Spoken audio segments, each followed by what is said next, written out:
আসসালামু আলাইকুম।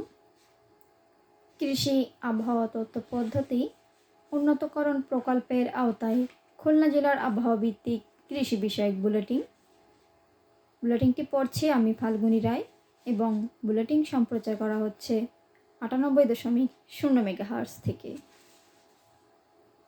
বাংলাদেশ আবহাওয়া অধিদপ্তর হতে প্রাপ্ত আজকের আবহাওয়ার পূর্বাভাসে বলা হয়েছে জেলায় কোথাও বৃষ্টিপাতের সম্ভাবনা নেই এবং আজকে সারাদিন সর্বোচ্চ তাপমাত্রা 26.2 ডিগ্রি সেন্টিগ্রেড ও সর্বনিম্ন তাপমাত্রা 10.6 ডিগ্রি সেন্টিগ্রেড এবং বাতাসের আপেক্ষিক আর্দ্রতা রয়েছে 43.2 থেকে 50.9% এবং আজকে বাতাসের গতিবেগ প্রতি ঘন্টায় 11.1 কিলোমিটার ও বাতাস পশ্চিম অথবা উত্তর পশ্চিম দিক থেকে প্রবাহিত হচ্ছে এবং আজকে সারাদিন আকাশ পরিষ্কার আছে। বর্তমান আবহাওয়ায় গমের পরিচর্যা। পর্যায় অঙ্কুর বৃদ্ধি ভালো ফলনের জন্য বীজ বপনের 55 থেকে 60 দিন পর অর্থাৎ শীষ বের হওয়ার সময় দ্বিতীয় সেচ প্রদান করুন।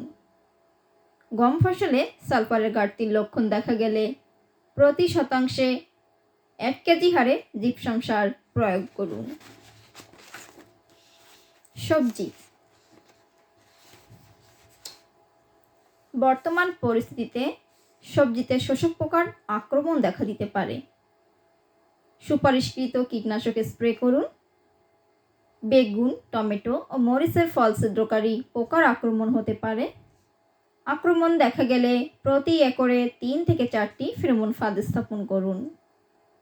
টমেটোতে হলুদাভ বাদামি দাগ দেখা গেলে প্রতি লিটার পানিতে 2.5 থেকে 3 গ্রাম ম্যানকোজেব মিশিয়ে স্প্রে করুন। শেষ প্রয়োগ করুন। উদ্যান ফসল।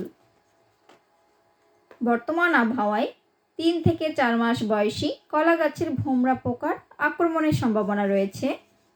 ক্লোরপাইরিপস 2 মিলি অথবা লিটার পানিতে মিশিয়ে গাছে স্প্রে করুন। বর্তমান আবহাওয়ায় নারিকেলে কুঁড়ি পচা রোগের অনুকূল 1% বর্ধ মিক্সার আক্রান্ত গাছের মাথায় এবং পার্শ্ববর্তী গাছে স্প্রে করুন। সেই সঙ্গে শেষ প্রয়োগ করুন। সরিষা। পর্যায়ে ফল আসার পর হালকা শেষ প্রয়োগ করুন। গবাদি পশু।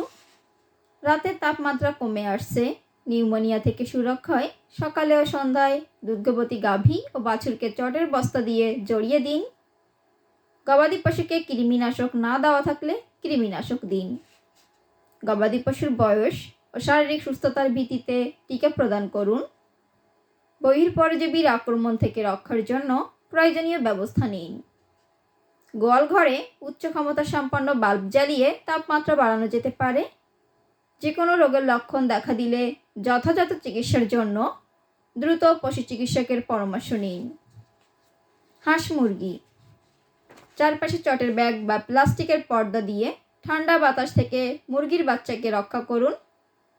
মুরগির খোয়ারে সন্ধ্যার পর 1 থেকে 2 ঘন্টা উচ্চ ক্ষমতা সম্পন্ন বাল্ব 100 ওয়াট বা এর বেশি জ্বালিয়ে রাখলে ডিম উৎপাদন বৃদ্ধি পাবে এবং রোগ বালাই কমে যাবে। ছত্রাকজনিত রোগ থেকে রক্ষার জন্য প্রয়োজনীয় ব্যবস্থা নিন। যে কোনো রোগের লক্ষণ দেখা দিলে যথাযথ চিকিৎসার জন্য দ্রুত পশু চিকিৎসকের পরামর্শ নিন। মৎস্য। মাছের রোগবালাই দেখা দিলে বা কাঙ্ক্ষিত বৃদ্ধি না হলে নিকটস্থ উপজেলায় মৎস্য অফিসে যোগাযোগ করুন। পুকুর শুকিয়ে তলদেশে কালো অথবা পচা কাদা অপসারণ করুন। বাৎসরিক পুকুর হলে সব মাছ আহরণ করে পরবর্তী বছরের জন্য পুকুর প্রস্তুতি শুরু করুন। পুকুরের পাড় ক্ষতিগ্রস্ত হয়ে থাকলে মেরামত করে নিন। শীতকালে খাবারের পরিমাণ কমিয়ে দিন। প্রয়োজনে খাবার প্রয়োগ বন্ধ রাখুন।